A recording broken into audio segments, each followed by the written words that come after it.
Here's how to create a vote poll in WhatsApp. Now open up the WhatsApp app on your iPhone or Android. It works the exact same.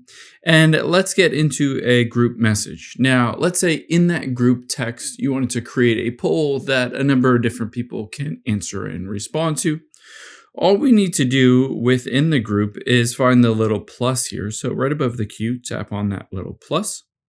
Now you can see a bunch of options, including poll. So within here, you can start by asking a question. So let's say I want to know what everyone's favorite ice cream is. And then I can add some options like chocolate and vanilla, etc. You can choose to allow multiple answers if you wanted to, but in this case, I'm going to choose to not, and then hit the send button.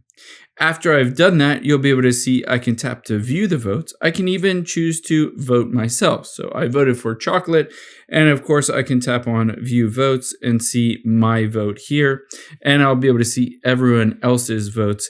If I tap on a different one, you can see I can always change my vote if I wanted to, and anyone else can change their vote as well.